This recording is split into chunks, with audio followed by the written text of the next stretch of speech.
આપણે છેલ્લા લેક્ચરની અંદર જે છે એ ચેતાઓની ચર્ચા કરવાના હતા, જેની અંદર આપણા મસ્તિષ્કમાં આવેલી ચેતાઓ જે મુખ્ય 3 પ્રકારની હોય.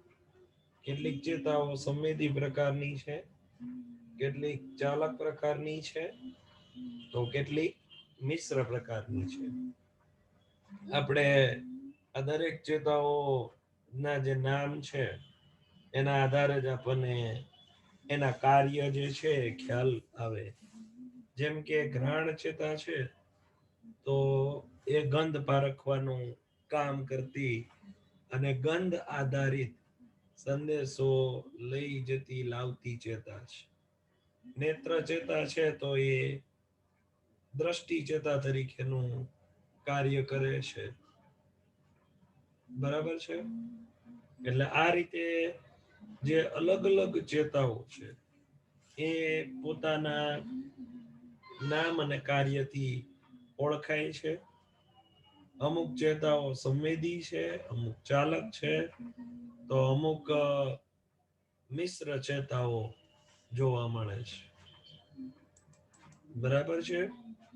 આપણે એ બધી ચેતાઓના નામ અહીંયા આપેલા છે, જે આપણી મસ્તિષ્ક માંથી સામાન્ય રીતે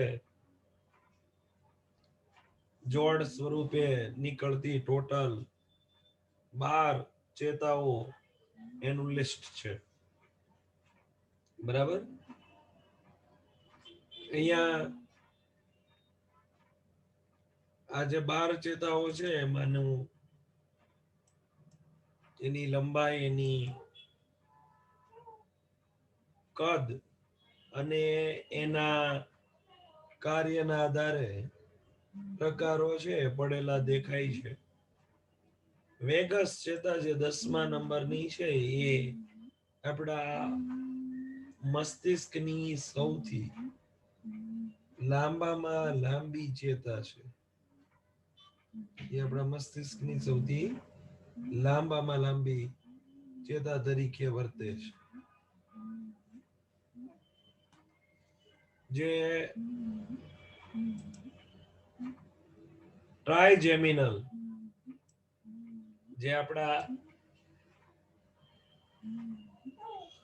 મસ્તિષ્કની સૌથી મોટામાં મોટી ચેતા છે.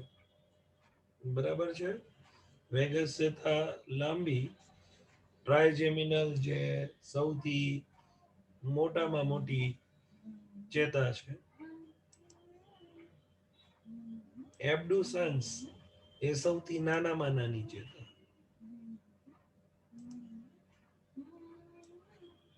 ટ્રોક્લિયર પેથેટિક એ સૌથી પાતળામાં પાતળી ચેતા. અને જેનું કાર્ય ની રીતે જો આપણે પ્રકાર પાડીએ તો પેલી, બીજી ને તો કે 8મી એ શુદ્ધ સંવેદી ચેતા છે. જ્યારે ત્રીજી, ચોથી, છઠ્ઠી, 11મી, 12મી એ શુદ્ધ ચાલક ચેતા છે. અને 5મી, 7મી, 9મી, 10મી આ શુદ્ધ મિશ્ર ચેતા તરીકે ઓળખાય છે. તો આ રીતે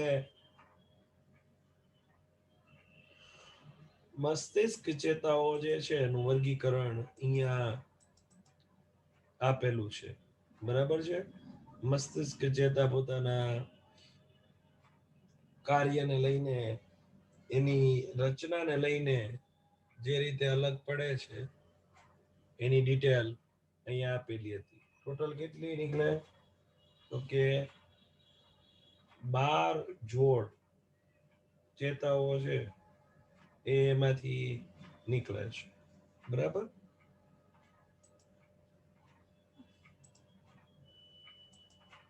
કરોડરજ્જુ ચેતા, જે કરોડરજ્જુ માંથી નીકળે એની ટોટલ 31 જોડ છે. 31 જોડ કેવી રીતે થાય એની ડિટેલ આપી છે. ગ્રીવામાં 8, ઉરસીય ભાગમાં 12, કટીમાં 5, ત્રિકમાં 5 અને પૂંછમાં 1. જેમ આપણી કશેરુકાઓ ગોઠવાયેલી છે એ કશેરુકાઓના વચ્ચેના પોલાણમાંથી જે છે એ આ ચેતાઓ બહાર નીકળતી દેખાય છે. તો કરોડરજ્જુમાંથી ટોટલ 31 જોડ અને મસ્તિષ્કમાંથી ટોટલ 12 જોડ ચેતાઓ જે છે નીકળતી જોવા મળે છે. ક્લિયર?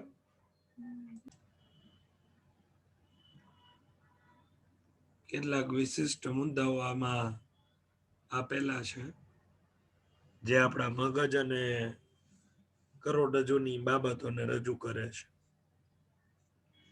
વિશિષ્ટ મુદ્દાઓને આપણે જો જોઈએ, પહેલો મુદ્દો છે કે મનુષ્યના મગજમાં કુલ ચેતાકોષોની સંખ્યા 100 અબજ કરતા પણ વધારે છે. અહીંયા શબ્દ વાપરો 100 અબજ. 100 અબજ કરતા પણ વધારે ચેતાકોષો આવેલા છે. એમાં પણ આપણા જેને મેમરી સેલ કહેવાય એની સંખ્યા 2 અબજની આજુબાજુ હોય છે. 2 અબજ જેટલા તો આપણા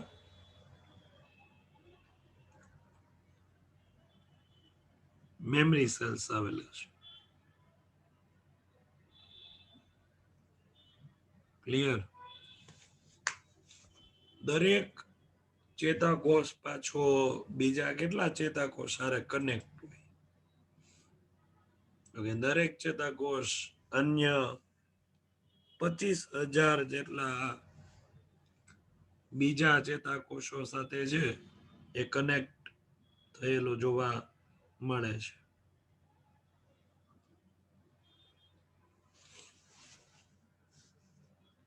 એટલે કેવડું મોટું નેટવર્ક છે તૈયાર થતું હશે. ગ્લાયસિન એ ચેતા અવરોધક અંતઃસ્ત્રાવ છે જે કરોડરજ્જુમાંથી નીકળે છે, જેનું મુખ્ય કાર્ય તો કે ચેતા દ્વારા થતી જે ઉત્તેજનાત્મક પ્રક્રિયા છે એને અવરોધવાનું એનું મુખ્ય કાર્ય છે એ જોવા મળે છે.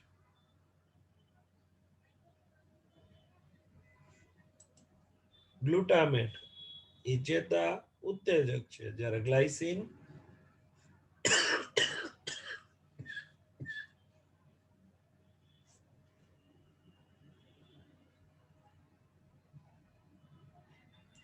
આયા ગ્લાયસિન અને ગ્લુટામેટ બે એમિનો એસિડ્સ છે. ગ્લાયસિન ચેતા અવરોધક અને ગ્લુટામેટ ચેતા ઉત્તેજક પ્રકારના એમિનો એસિડ્સ છે. બરાબર? મજ્જિત ચેતાતંતુમાં ઉર્મિ વેગનું વહન અમજ્જિત ચેતા દ્વારા થતું હોય, જે મજ્જિત અને અમજ્જિતના વહનની જો કમ્પેરિઝન કરી તો અમજ્જિત કરતા મજ્જિતની અંદર ઉર્મિ વેગનું વહન જે છે એ 5 થી 50 ગણું વધારે થાય. એનું મુખ્ય કારણ તો કે ઉર્મિ વેગ છે એ આજુબાજુની ચેતાની અંદર ફ્રન્ટાઈન જ જતું, એટલે ઉર્મિ વેગ એક જ ડાયરેક્શનમાં આગળ વધે છે. એટલે મજ્જિત ચેતાતંતુ દ્વારા ઉર્મિ વેગનું વહન છે એ અમજ્જિત કરતા તો વધારે થતું જોવા મળે છે. બરાબર છે?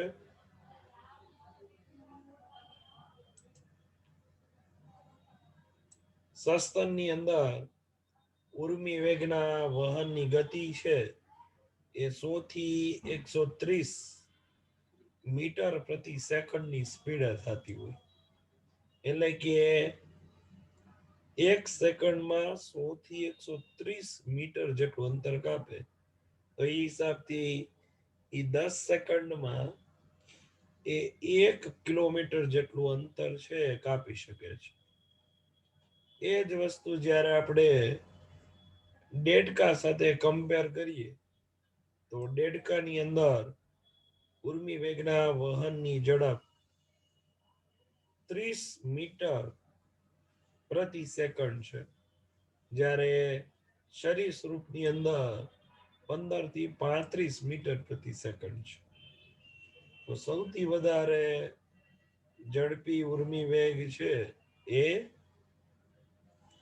સસ્તન પ્રાણીઓની અંદર છે વહન થતો જોવા મળે છે. સસ્તન પ્રાણીઓમાં ઉર્મી વેગનું વહન છે એ સૌથી ઝડપી હોય છે. બરાબર, એટલે મેં હમણાં કીધું એમ કે આપણે હિસાબ કરીએ તો 10 સેકન્ડમાં 1 કિલોમીટર જેટલું અંતર છે એ કાપી નાખે છે. એવો જ એક મહત્વનો મુદ્દો છે મેલાથિયોન. એ એક પ્રકારનું પેસ્ટિસાઇડ છે, કીટનાશક છે, અને આની અસર ચેતાતંત્ર પર કેવી રીતે થાય તો કે ઈ ચેતાતંત્રમાં રહેલા એસિટાઇલ કોલાઇન જેવા પદાર્થને નષ્ટ કરે, એટલે આપણા ઉર્મી વેગના વહનની જે પ્રક્રિયા છે એને અવરોધે છે, એને બ્લોક કરે છે. બરાબર છે.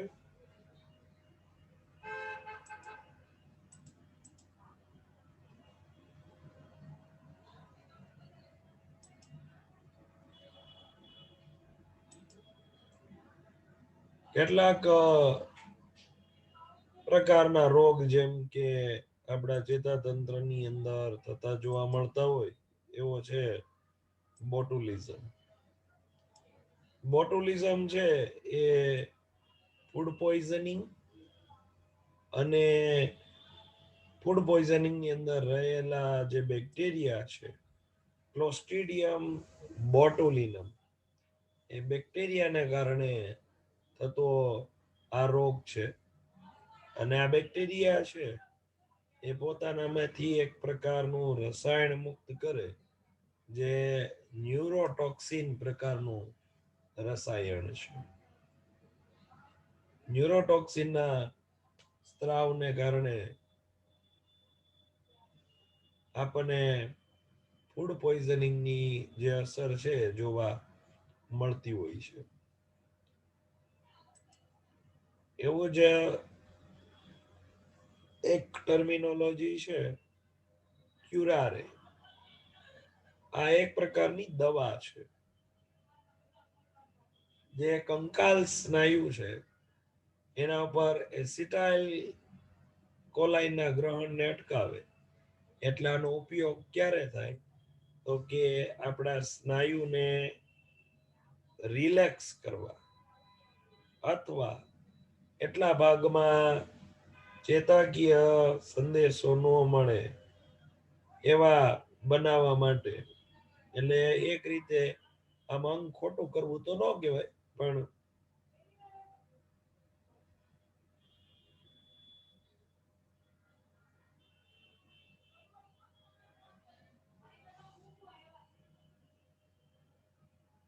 અહીંયા ક્યુરેરાનો ઉપયોગ છે એ ડોક્ટરો દ્વારા જનરલી સર્જરી વખતે કરવામાં આવે છે. બરાબર.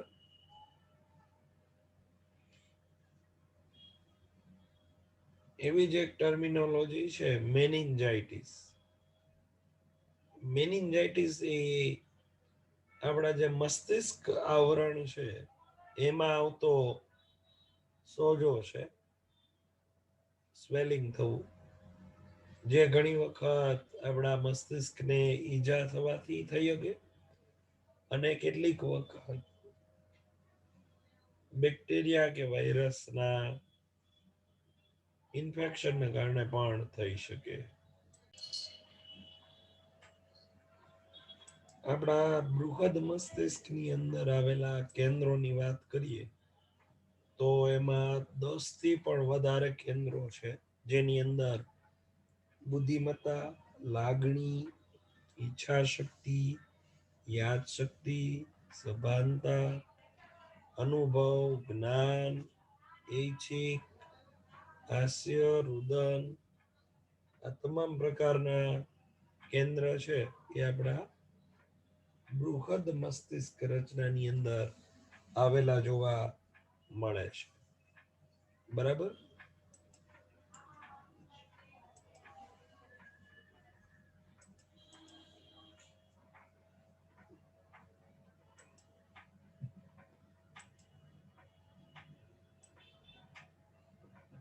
મસ્તિષ્ક મેરુજળની જો માત્રામાં વધારો થઈ જાય તો એ એક પ્રકારનો રોગ છે, જેને હાઇડ્રોસિફેલસ પ્રકારનો રોગ કહેવામાં આવે છે.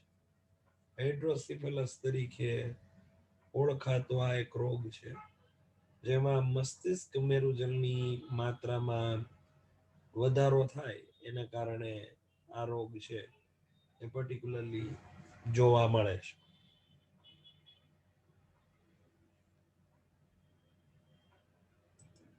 આપણા ત્રિશાખી ચેતાને દંત ચિકિત્સા ચેતા કહેવાય, કારણ કે આપણા દાંતને જ્યારે કઈ દૂર કરવાના કે ઓપરેશન કરવાની વાત આવે ત્યારે આ ચેતાને એનાસ્થેટિક રીતે સપ્રેસ કરવી પડે, એટલે કે આ ચેતાને શાંત પાડવી પડે, જેને દંત ચિકિત્સા તરીકે ઓળખવામાં આવે છે. એટલે કે દાંતના ઓપરેશન કયો કે દાંતની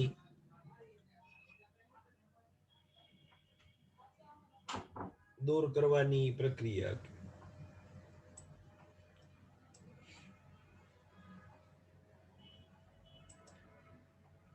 આપણા ચેતો પાગમ ભાગ જે છે અથવા તો પશ્વ ચેતો પાગમીય કલા કે ગાંઠ વાળો જે ભાગ છે, એ ભાગમાં ઘણા સૂત્ર દ્વારા હકીકતે જે છે એસિટાઇલ કોલાઇન નામનો પદાર્થનું સંશ્લેષણ થતું હોય છે. એક ટર્મિનોલોજી છે RAS, એટલે કે રેટિક્યુલર એક્ટિવેટિંગ સિસ્ટમ. એટલે એમાં શું હોય તો કે એક પ્રકારની સંવેદી તંતુ છે જે આપણા મસ્તિષ્ક સ્તંભમાં આવેલી છે, અને આગળ થેલામસ સુધી એ જાય છે, જે આપણી સભાનતા, જાગૃતિ અને ઊંઘવામાંથી જાગવા જેવી દરેક બાબતો, જેને આપણે કહેવાય ને એલર્ટનેસ, એ એલર્ટનેસ નું કામ આ સંવેદી ચેતા છે એ કરતી જોવા મળે છે. બરાબર. જેને આપણે સભાનતાનો ચોકીદાર તરીકે પણ ઓળખીએ છીએ. બરાબર. તો આ જે આપણે જોયું એ મસ્તિષ્કની પ્રક્રિયા દ્વારા થતી મહત્વની મુદ્દાવાળી બાબતો છે, એનો અભ્યાસ આપણે કર્યો. બાકીની બાબત છે આપણે નેક્સ્ટ લેક્ચરની અંદર જોઈશું. ત્યાં સુધી બધાને have a nice day. Good bye.